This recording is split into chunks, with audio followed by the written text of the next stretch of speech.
Ce que je vous propose maintenant pour continuer d'approfondir cette analyse de la pensée socialiste chinoise, c'est de faire un détour par la lecture de Machiavel.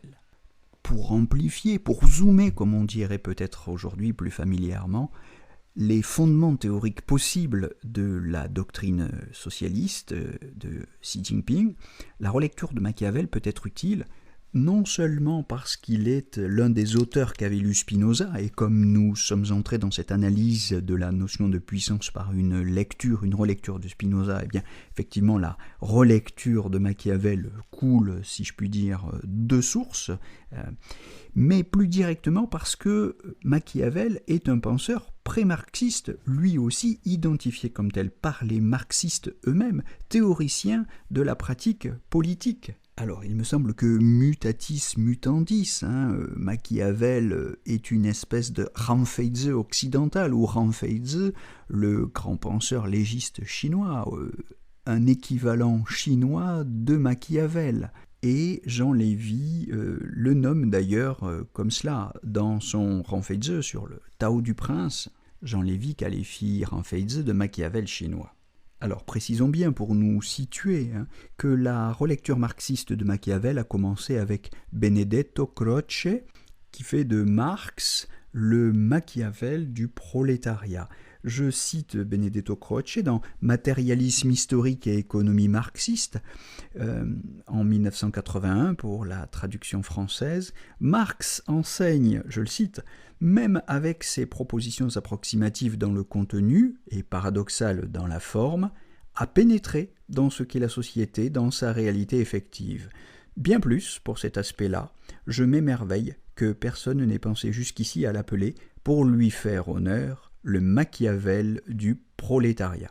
Vous trouvez ça aux pages 178 et 179 de Matérialisme historique et économie marxiste.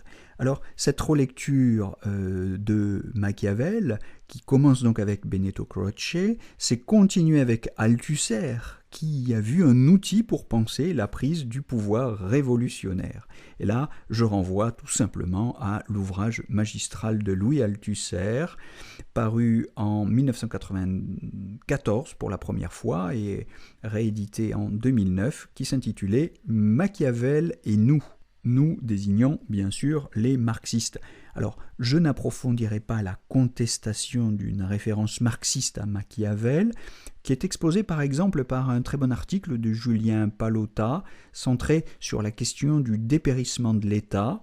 Je vous renvoie à son article « Althusser, lecteur de Marx, la pratique politique en question », paru dans Période en février 2017. Parce que mon objectif est seulement ici d'explorer ce qui peut être utile à comprendre et à caractériser la doctrine socialiste chinoise. Je ne veux pas me perdre dans des débats internes au marxisme, je ne veux pas vous perdre en chemin, je veux juste faire remarquer que ce détour par Machiavel n'est pas un caprice personnel, que ces débats marxistes sur Machiavel sont bien connus, qu'il faut les connaître, qui sont relativement conventionnels, donc à l'intérieur du marxisme.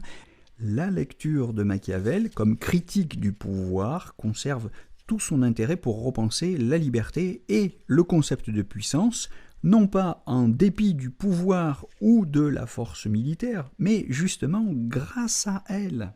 Puisque Machiavel pense la puissance à partir du pouvoir, il est l'auteur d'un art de la guerre qui va nous être très utile, très intéressant, par rapport auquel Spinoza a pris ses distances, mais qui est intéressant pour nous. Je veux prendre au sérieux l'hypothèse communiste du rêve socialiste à la chinoise comme impliquant de prendre ses distances avec une herméneutique antimilitariste. Je veux prendre personnellement mes distances avec l'herméneutique antimilitariste et antipartidaire d'Alain Badiou, qui disait, je le cite, vouloir chercher une discipline arrachée au modèle militaire ou bureaucratique. Il disait cela dans Mai 68 à la puissance 4, un article paru dans la revue À bâbord, Québec, numéro 24, qui était elle-même titrée « Nous sommes héritiers de 1968 » et c'était paru en 2008. Je ne vois pas bien chez Alain Badiou dans quelle forme d'ordre ou d'organisation non étatique et non partidaire peut s'incarner le besoin diagnostiqué de discipline. Le socialisme à la chinoise de la nouvelle ère propose une réponse léniniste, problématique sans doute, mais une réponse qui a au moins l'avantage d'être concrète, une réponse concrète à cette question de la discipline. Donc revenir à Machiavel contre Badiou et contre une certaine lecture, donc contre une certaine interprétation propre à Badiou et aux maoïstes de l'histoire du socialisme à la chinoise. Quoiqu'étranger au répertoire philosophique de Xi, on peut se demander si Machiavel ne pourrait pas être utile, lui précisément, Machiavel, utile à préciser les rapports de la puissance et du pouvoir dans la pratique du socialisme à la chinoise. Au cours des 20 dernières années, l'Assemblée populaire nationale, l'APN, et son comité permanent ont voté une dizaine de lois sur l'édification de l'armée. Alors, elles portaient sur la défense nationale, le service militaire, la protection des installations militaires, la défense antiaérienne, les officiers de réserve et d'active, etc.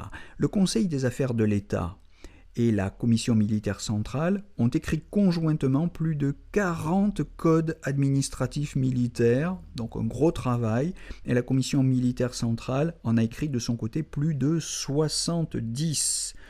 On trouve une approximation de toutes ces mesures dans le système politique chinois de Ying Zongqin, paru en 2015. Enfin, une approximation, je veux dire un résumé.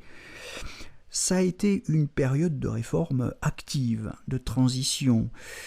Je cite, « À l'heure actuelle, notre pays se trouve à une période clé de passage d'une grande nation à une nation puissante. » Da Xiang Qiang, dit Xi Jinping, je cite Xi Jinping. Passage d'une grande nation à une nation puissante. Et l'édification de notre défense nationale et de notre armée, elle, à un nouveau point de départ historique. Fin de citation, vous trouvez ça donc dans le discours de Xi Jinping intitulé « Mettre en œuvre sur tous les plans la stratégie de renforcement militaire par la réforme ». Discours tenu le 24 novembre 2015. Au tome 2 de la gouvernance de la Chine, page 506 exactement.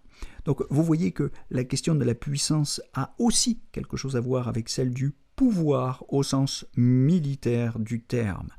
La question philosophique sera, encore une fois, pour moi, de comprendre ce que c'est que cette puissance. En chinois, tiang, ici, le mot qui est employé par Xi Jinping, c'est l'adjectif tiang, puissant. Que signifie cette puissance et quel rapport entretient-elle avec le pouvoir et la force militaire en particulier ? Voilà, alors je vous propose de nous retrouver dans un prochain podcast pour entrer un petit peu dans le détail de ces réformes militaires, mais je voulais, en transition de Spinoza à Machiavel, expliquer pourquoi la lecture ou la relecture de Machiavel pouvait être pertinente dans le but de comprendre un petit peu mieux la doctrine socialiste chinoise et le marxisme en général. Voilà, j'espère que ces sources et cet historique assez précis vous seront utiles et nous nous retrouvons très rapidement, très bientôt pour la suite de ces analyses machiavéliennes de la puissance. Belle journée à tous en attendant.